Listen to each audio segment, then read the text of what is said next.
decía en la oración, algo sucederá y tenemos que creerlo, no depende de creerlo. Y de hecho de eso se trata la palabra del día de hoy. La he titulado que todo es posible. Y no sé si ustedes han escuchado esa frase de que todo es posible para el que cree. Esa frase la encontramos en la palabra, lo encontramos en Marcos 9, del 20 al 27, pero el contexto que está detrás de esa frase, que es muy conocida y que muchas veces citamos como que todo es posible para el que cree, realmente tuvo un contexto, y de eso voy a empezar a desglosar y voy a tratar de poder aumentar nuestra fe, pero también llevarnos a un desafío mayor de lo que podríamos estar pensando de lo que estamos creyendo. Marcos 9, del 20 al 27, dice: así que se lo llevaron. Cuando el espíritu maligno vio a Jesús, le causó una violenta convulsión al muchacho, quien cayó al piso, retrocediéndose y echando espuma por la boca. ¿Hace cuánto tiempo que le pasa esto?, preguntó Jesús al padre del muchacho. Desde que era muy pequeño, contestó él. A menudo el espíritu lo arroja al fuego o al agua para matarlo. Ten misericordia de nosotros y ayúdanos si puedes. ¿Cómo que si puedo?, preguntó Jesús. Todo es posible si uno cree. Al instante el padre clamó: sí creo, pero ayúdame a superar la incredulidad. Cuando Jesús vio que aumentaba el número de espectadores, reprendió al espíritu maligno. Escucha, espíritu que impides que este muchacho oiga y hable, dijo: te ordeno que salgas de este muchacho y nunca más entres en él. Entonces el espíritu gritó, le causó otra convulsión violenta al muchacho y salió de él. El muchacho quedó como muerto. Un murmullo recorrió la multitud. Está muerto, decía la gente, pero Jesús lo tomó de la mano, lo levantó y el muchacho se puso de pie. Entonces, el contexto de esta frase es que había un muchacho que estaba endemoniado, que tenía un fuerte demonio que lo atormentaba desde que él era pequeño. Y el padre, yo me imagino que de alguna manera tuvo que ir a muchos lugares, ¿sí? Pero en este contexto, primero, se lo llevó a Jesús. Jesús en ese momento no estaba porque él estaba haciendo otra cosa. Cuando él llega, estaban algunos discípulos hablando, pero los discípulos no pudieron sacar a ese demonio, porque ese es un demonio que tiene un género diferente, que no sale simplemente con expulsar, decir deja y sale, sino que tiene que uno llevar una vida de ayuno y de oración para que ese género de demonio salga. Ellos no lo sabían, los discípulos no lo sabían. Entonces este hombre viene, los discípulos hacen algo, no lo pueden hacer, luego se lo presentan a Jesús y Jesús entonces empieza allí a preguntar o indagar qué es lo que le pasa al muchacho. Y como dice la descripción, estaba atormentado por un fuerte demonio que no le permitía ni que oyera ni que hablara, y que adicional a eso le daban convulsiones. Decía, lo mandaba tanto para el fuego como para el agua con la intención de poderlo matar. Ya habían pasado muchos años y no lo había podido matar. Ahora, él lo pudo hacer, ¿sí? Pero a lo que voy es, todo es posible para el que cree, pero si nos damos cuenta de la actitud de este padre, que aunque lo llevó a la fuente correcta, porque digamos que lo estaba llevando a Jesús, ¿verdad?, que es la fuente correcta donde uno tiene que ir, aunque lo estaba llevando allá con la intención de que, o con el medio de su necesidad, Señor, sálvalo. Pero le dice algo y es: ten misericordia de nosotros y ayúdanos si puedes. Luego, lo que me causa más curiosidad es: ¿cómo que si puedo?, dice Jesús. ¿Cómo que? Tú me estás diciendo que si puedo, yo sí puedo. La pregunta es: ¿tú sí crees? Porque no es que yo pueda, porque Él puede. Pero la pregunta es: ¿yo sí estoy creyendo que Él lo puede hacer? Porque ahí después, en el versículo 24, dice: sí creo, pero ayúdame a superar mi incredulidad. Entonces, vemos como algo contradictorio, porque sí creo, pero ayúdame a superar la incredulidad. Lo contrario a creer es incredulidad. Lo contrario a fe es duda. Entonces, sí creía, pero de alguna manera había una incredulidad en lo profundo de él. Y eso es lo que muchas veces nos pasa a nosotros. Nosotros podemos decir que creemos, o creer, pero no creer total, sino creer parcialmente, y ir a la fuente correcta, porque vamos a postrarnos donde Jesús, hablamos con Jesús, le decimos: Señor, ayúdanos, Señor, manifiéstate, Señor, necesito, Señor, si quieres, Señor, si puedes. Pero Él sí puede. La cuestión es si yo realmente creo, porque dice: si el que cree, o para el que cree, todo es posible. Entonces, él tenía: sí creo, pero necesito, o ayúdame a superar la incredulidad. Y en este punto, o en este papel que está desarrollando este padre en su necesidad para que su hijo sea sano y liberado, ¿sí?, muchos de nosotros nos podemos estar encontrando en donde creemos, pero de alguna manera dudamos. Ahora, la duda es algo que puede venir a nosotros y que nos puede bloquear lo que nosotros pedimos.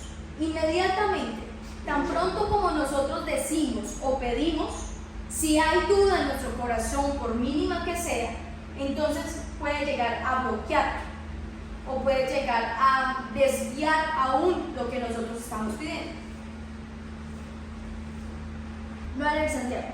Santiago 1, 6, 8 dice: pero tiene que pedir con fe, sin dudar nada, porque el que duda es como una ola del mar, que el viento lleva de un lado a otro. Es así, no crea que va a recibir nada del Señor, porque hoy piensa una cosa y mañana otra, y no es constante en su conducta. Entonces dice: el que pida, pero pida con fe y sin dudar, porque de lo contrario entonces vendría siendo como una ola del mar.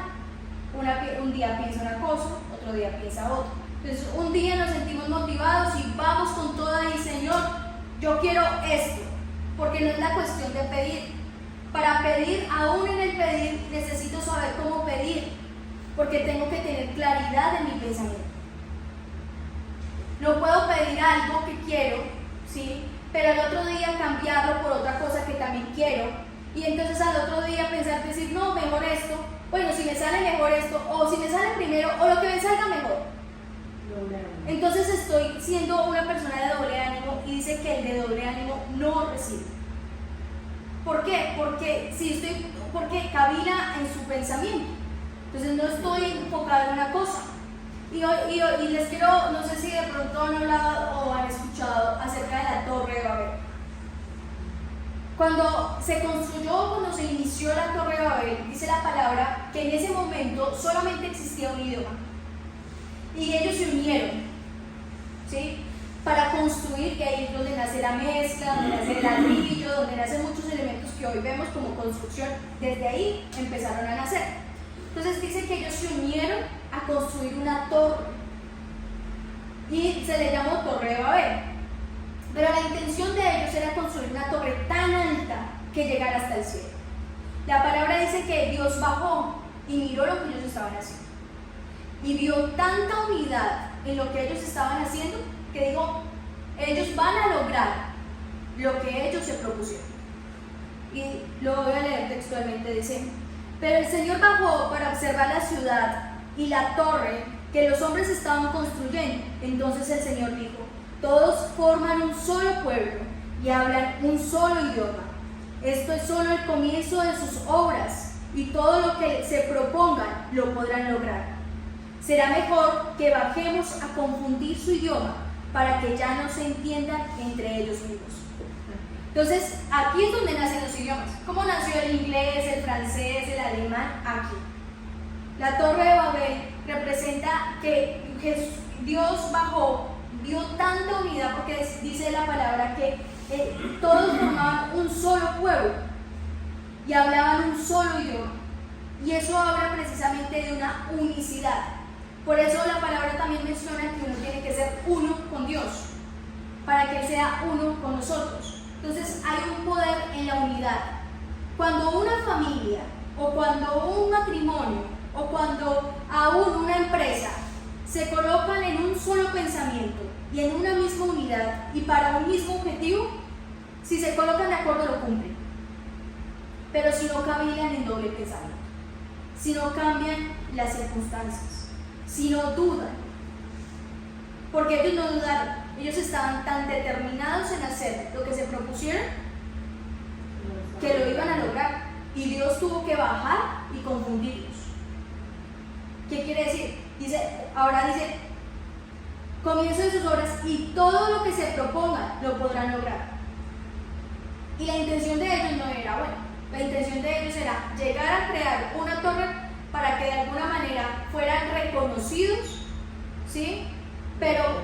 y no se empezaran a dispersar, pero era llegar al ser, era sobrepasarse, era llegar a los ámbitos de alguna manera de Dios, algo muy parecido a lo de Luzbel. Luzbel quería ser más allá de Dios, ¿sí? Pero entonces no importa la intención, en este caso bueno, importó porque Dios los dispersó, pero aún en lo malo o aún en lo bueno, si hay unidad, se puede proponer y se puede lograr las cosas.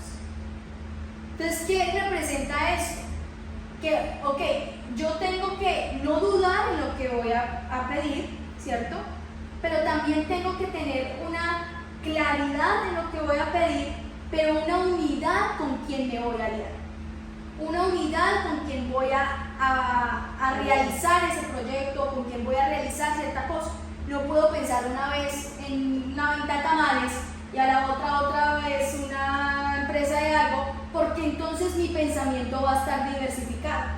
Y de tantas cosas que pienso, finalmente no hago ninguna, porque me desgasto en tanto pensando que a la hora de actuar, pues como que no sé por dónde.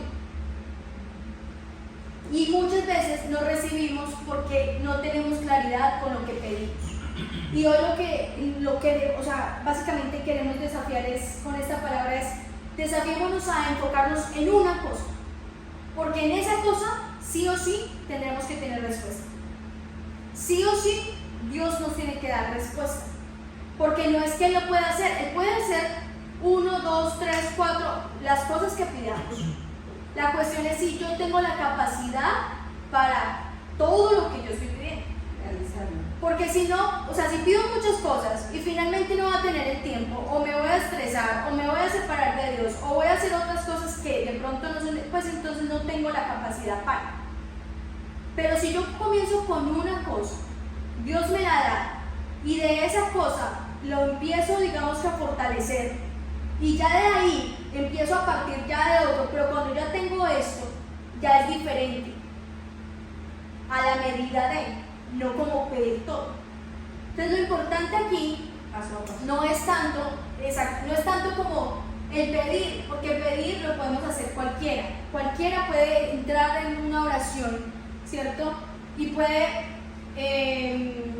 tener un tiempo con Dios y con su fe o a través de su fe puede llegar a pedir algo.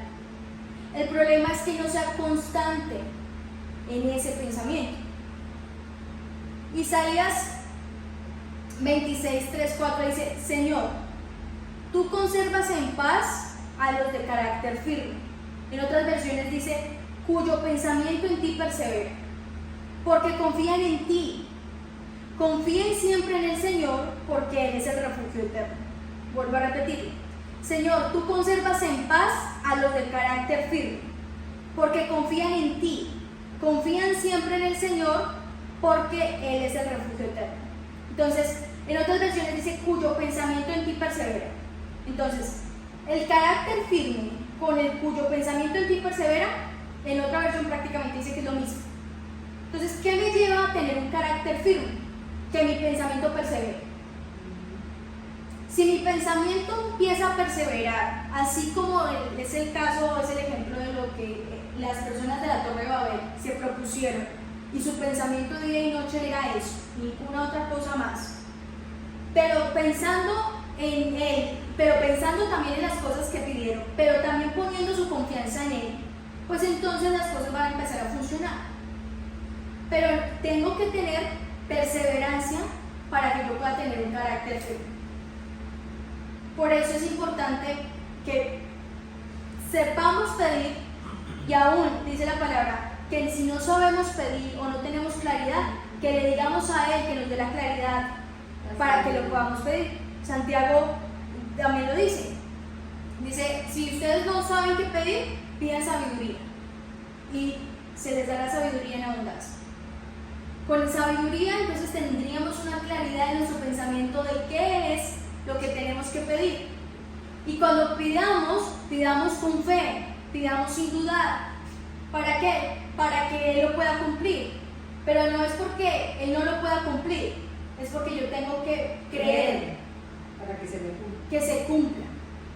Y para creer yo tengo que perseverar, porque eso me va a formar a mí en un carácter firme, en un carácter que no es endeble, en un carácter que a la primera, porque generalmente uno pide, y no sé si les ha pasado, pero uno pide y muchas veces como que lo que pidió se ve en contra, y eso hace parte del proceso para un carácter firme. ¿Qué tanto usted puede perseverar en lo que pidió viendo las cosas en contra? Porque la fe es la certeza de lo que no se ve. Entonces, si nosotros estamos en un proceso en que sea desarrollada una fe, pues posiblemente lo que pedimos al inicio no lo vamos a ver.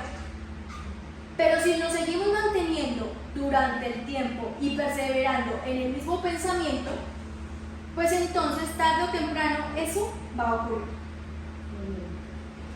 Y ese es el ejemplo en la vida de José y en la vida de Caleb. Cuando José soñó, dice que él soñó un sueño. Él lo soñó a los 17 años, en donde tuvo un sueño que soñaba, en donde iba a ser prácticamente gobernador. Lo contó a su familia finalmente lo vendió como esclavo, llegó a Egipto como esclavo. Luego sirvió a un señor que se llamaba Potifar. Luego allí la mujer de Potifar de alguna manera lo sedujo para que tuviera intimidad con ella.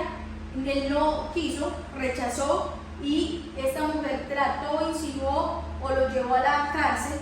Y allí en la cárcel este hombre sirve como un traductor de sueños para el copero y para el panadero del faraón. Pasaron años para que después de haber de alguna manera ayudado al copero y al panadero, porque ya sabemos que el panadero murió, pero el copero llegó allí a donde el faraón, y luego el faraón soñó y necesitaba una persona que interpretara un sueño, y allí fue donde el copero se acordó de que existía José y lo trajo, y ahí es donde le habla sobre las 7 años de abundancia, pero 7 años también de pobreza o de escasez. Y él se convierte en gobernador. O sea, se cumplió la promesa que él había visto a los 17 años. ¿A los cuántos años? A los 30. De 17 a 30 años. Entonces, si notan, no es algo como que ya. Como que yo pedí y ya recibo. Pueden haber cosas que sí, pueden haber cosas que no. No digo que sea el caso en nuestras vidas, el caso de ellos. Pero si uno ve un factor común, es que en medio de lo que uno pide, también Dios va formando en nosotros carácter firme. Y para tener un carácter firme, tienen que haber pruebas. Tienen que haber situaciones que vayan en contra de lo que yo pedí, para saber si yo realmente estoy firme en eso. Porque es la firmeza lo que me va a dar la victoria. Es la firmeza lo que me va a llegar a manifestar lo que alguna vez yo pedí, o lo que alguna vez Dios habló. Porque en esta manera Dios le habló a él. Ahora, Caleb dice que Caleb fue uno de los 2 espías que fueron a reconocer la tierra prometida. Y cuando fueron, de los 12, solamente 2 pensaron diferente, que fue Josué y que fue Caleb. Los otros dijeron que esa tierra era una tierra mala, y se quejaron de la tierra prometida que Dios les iba a dar. Cuando ellos llegaron, hubo una promesa en donde Moisés le dijo a Josué y a Caleb que ellos iban a entrar a la tierra prometida, pero que ellos también iban a tener la tierra, o sea, poseer. Ellos iban a ser poseedores de esa tierra. ¿Qué diferencia tenían con el resto? Que el resto no entró. Ellos sí lograron entrar. ¿Por qué? Porque ellos se mantenieron firmes en algo que Dios les había dicho. No se quejaron. Por eso es tan importante que en medio del proceso no nos quejemos. porque podemos retroceder la promesa, o aún de eso, podemos perder la promesa. Una generación completa de Israel se quedó en Egipto, porque no quisieron entrar cuando era el tiempo de entrar, y se quedaron de alguna manera quejándose de su condición y queriendo retroceder. Porque lo que me hace la duda es que empieza en un pensamiento, se fortalece ese pensamiento, me hace quejarme y me hace retroceder.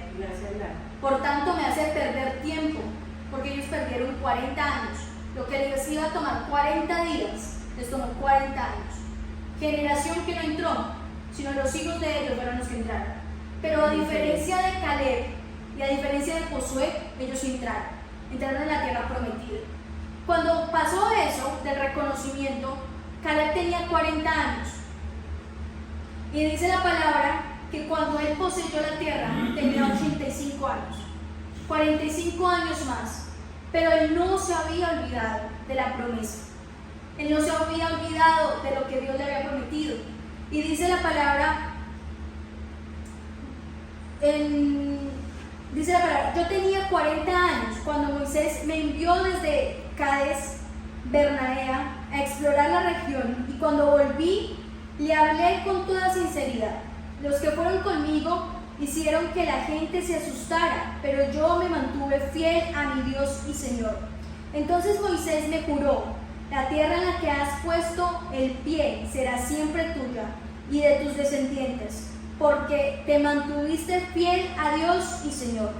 Ya han pasado 45 años desde que el Señor le dijo esto a Moisés, que fue cuando los israelitas andaban todavía por el desierto, y conforme a su promesa me ha conservado con vida. Ahora ya tengo 85 años, pero todavía estoy tan fuerte como cuando Moisés me mandó a explorar la tierra, y puedo moverme y pelear igual que entonces. Por eso te pido que me des ahora la región montañosa que el Señor siempre me prometió. Entonces tenía 40, llegó a poseer los 85, pero el poseer no quiere decir que ya estaba conquistada, estaba por gigantes. Pero ¿qué pasa? Aunque hubiera pasado el tiempo, tenía la misma fuerza. ¿Por qué? Porque Caleb tenía tanta claridad en lo que Dios le había prometido que nunca dudó que aunque pasara el tiempo, él iba a poseer lo que Dios le había prometido a través de Moisés. Entonces, ¿qué quiere decir? Que nosotros, aunque Dios haya hablado alrededor de 5, 6, 7 años, 10 años, o no sé cuánto tiempo le haya hablado Dios, pero si nosotros nos mantenemos en la palabra y nos mantenemos confiando plenamente en Él, y no cavilamos en nuestro pensamiento, es decir, pienso una cosa un día, pienso otra, porque eso es lo que puede pasar, o eso no es lo que puede estar pasando. Claro, yo sé lo que Dios habló, no sé cómo, pero mientras tanto, entonces yo pienso en una cosa, pienso en otra, pienso en la otra, pienso en la otra, pienso en la otra, pienso en la otra. Caleb no. Caleb se mantuvo pensando en eso que Dios les había dicho. Yo voy a conquistar la tierra montañosa que Moisés me prometió a través de Dios. Y dice, y tengo la misma fuerza para ir a pelear por ese territorio que me pertenece. Porque ya estaba invadido, tenía que ir a pelear, 85 años para ir a pelear. Y lo hizo, y lo logró, y dejó descendencia, y le dejó una herencia a su descendencia. Entonces vemos a un hombre que aunque haya pasado tiempo, permaneció. Vemos a un José que aunque haya pasado tiempo, que aunque las condiciones iban en contra porque estuvo en la cárcel, tuvo que ser esclavo, tuvo que pasar por muchos trabajos, pero se mantuvo fiel, firme en el pensamiento en lo que Dios había dicho. Nunca vemos a José que José se haya quejado, nunca vemos a un Caleb que Caleb se haya quejado. Y en las condiciones. Porque la duda me hace quejarme, retroceder y perder tiempo. Y perder de pronto la promesa.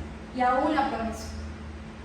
Pero si yo me permanezco y no cavilo, sino que me quedo en un mismo pensamiento, digo, si esto es, y no hay otra, esto tiene que dar y no hay otra, y esto tiene que perdí, ¿qué hice? ¿Qué hay? ¿Es esto o es esto porque Dios me lo prometió?